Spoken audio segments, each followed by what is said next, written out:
which is usually about in the middle of the two viewpoints. Remember that when you get into an argument with the other fellow.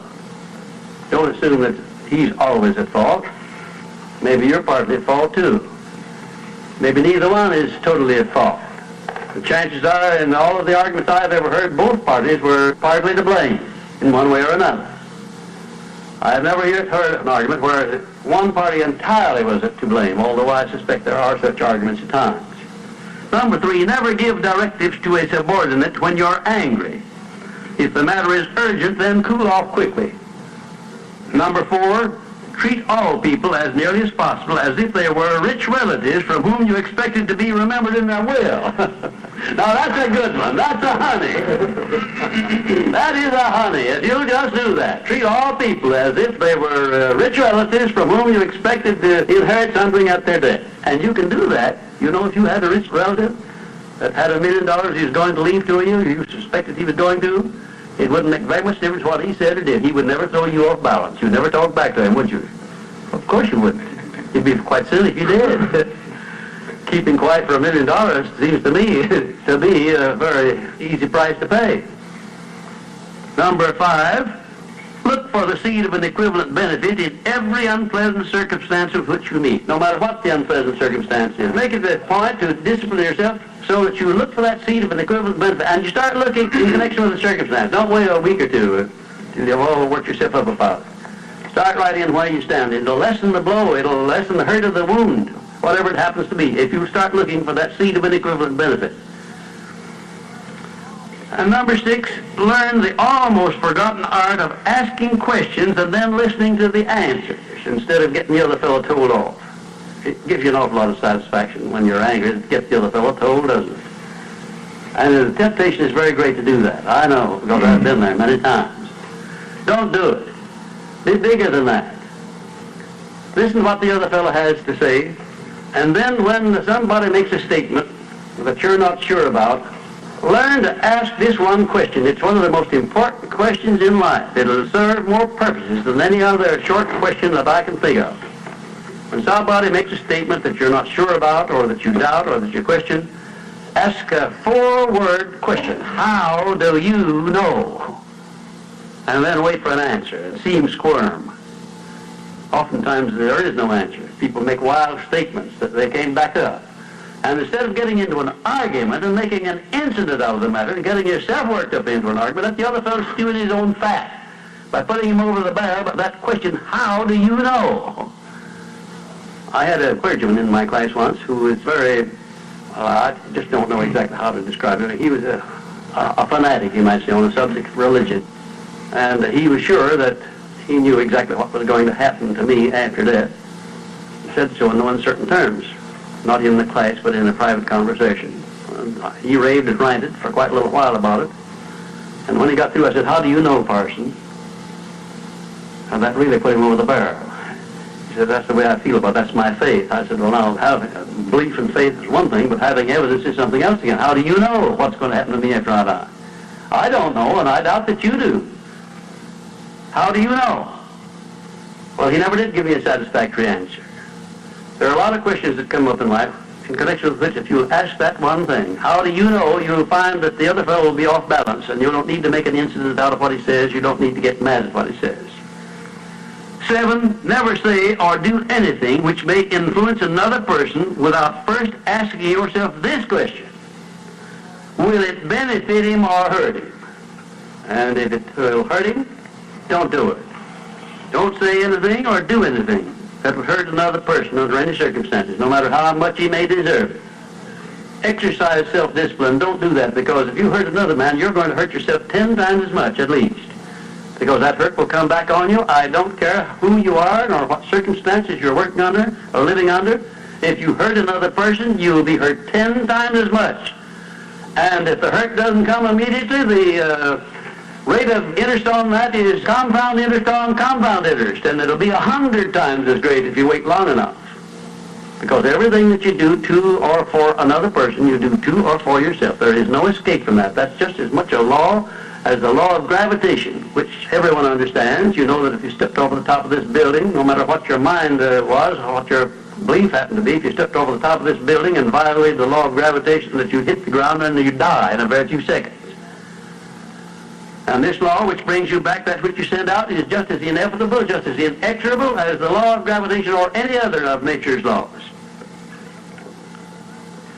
Number 8, learn the difference between friendly analysis and unfriendly criticism.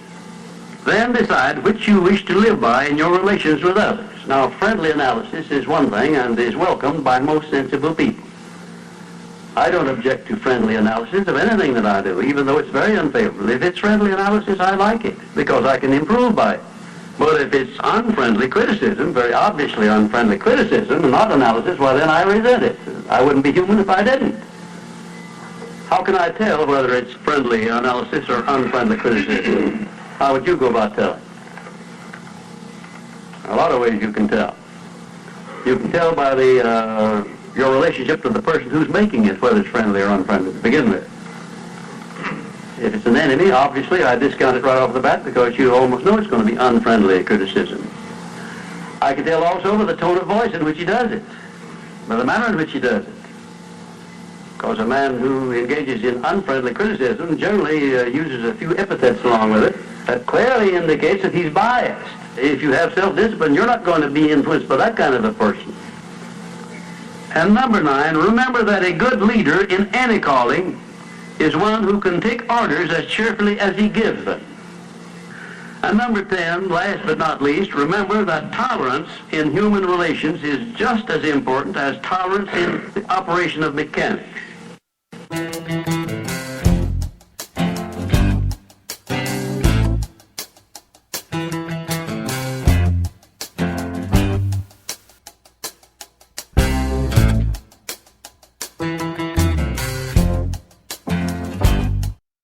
We are back with you. It's in the Village with A&M Trump Margie and the South Orange Mayport Online Radio Experience.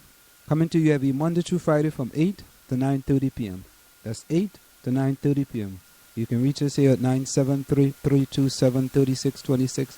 That's 973-327-3626. You can like us on Facebook at facebook.com/SoulMore Radio. That's facebook.com/SoulMore Radio. You can tweet us at SoulMore Radio. That's at SoulMore Radio. You can also call our offices at 347-674-1680. That's 347-674-1680. So, some of the big national news today is Donald Trump. Yes, Donald Trump is in the news again. Again. You know, last week sometime, Donald Trump showed his hand and declared that he was running for President of the United States of America. But he also had some damning statements against Mexico, which didn't go over too well with the media and today Macy's. So the Mexico television dropped Miss Universe after they heard Trump remarks. So let's just listen to what Trump said last week. And I love Mexico, but every time I talk about it, they accuse me of being a racist. Mexican media giant Televisa said it will no longer broadcast the Miss Universe pageant or engage any other communication project with Donald Trump. Televisa said its decision comes in the wake of disrespectful remarks by Trump that the company says offended the entire Mexican population. Televisa said in a statement Monday night that it strongly rejects all forms of discrimination, racism, and xenophobia. During his presidential kickoff speech, Trump said Mexican immigrants are bringing drugs, they're bringing crime, they're rapists, and some, I assume, are good people.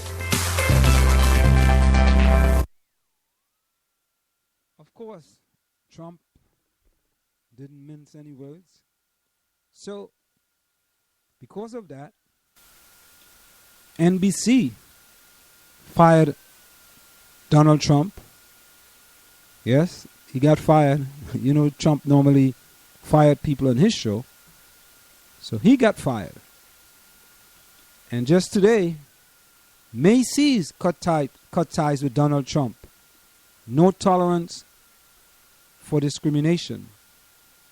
no tolerance for discrimination.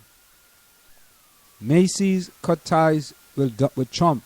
No tolerance for discrimination. As you know, Macy's carry a line of the Trump clothing line in all of their stores, and there have been calls for Macy's to remove the Donald Trump clothing line from their store, and they did. Macy's is the latest to cut ties with Donald Trump following his controversial comments about Mexico and Mexicans that he was running during his announcement that he was running for president. So the company issued a statement. Macy's is a company that stands for diversity and inclusion. We have no tolerance for discrimination in any form. We welcome all customers, and respect for the dignity of all people is a cornerstone of our culture. We are disappointed and distressed by recent remarks about immigrants from Mexico. We do not believe the disparaging characterizations portray an accurate picture of the many Mexican American, and Latinos who have made so many valuable contributions to the success of our nation. The company went on to say, in light of the statement made by Donald Trump, which are inconsistent with Macy's values, we have decided to discontinue our business relationship with Mr. Trump and will phase out the Trump menswear collection, will have been sold at Macy's since 2004. Following the news, Trump released his own statement. Listen to this one. I have decided to terminate my relationship with Macy's because of the pressure being put on them by outside sources. While selling Trump ties and shirts at Macy's is a small business in terms of dollar value, my principles are far more important and therefore much more valuable. I have never been happy about the fact that the ties and shirts are made in China, and I should start a new product line somewhere in the future. I will insist they are made in America. Trump also added, clearly, NBC and Macy's support illegal immigration, which is totally detrimental to the fabric of one's great country. Both Macy's and NBC totally caved at the first sight of potential difficulty with special interest group who are nothing more than professional agitators who are not looking out for the people they purport to represent, but only for themselves. It is people like this that are actually running our country because our leaders are weak and effective. Later in the day, Trump called for a boycott of Macy's. And here is his tweet. For all of those who want to hashtag Make America Great Again, boycott at Macy's. They are weak on border security and stopping illegal immigration. Unfortunately, Trump just doesn't get it. Let's see what he has to say here. Let's see what this has to say. Because we have to stop the illegals from coming in. What makes Donald Trump appealing to you as a presidential candidate? I think out of all the candidates, he's probably the strongest in terms of taking control of things. He's not going to lay down like the others do. What does the end game look like for him if he doesn't end up getting the nomination or getting the presidency? And that's the big problem here, because I don't think he's thinking along those lines. He can't be on Celebrity Apprentice again. He can't be in business with Macy's again. And back in this country, meantime, there is new fallout for Donald Trump tonight. It involves this. July 4th is Saturday, but the political fireworks have already begun.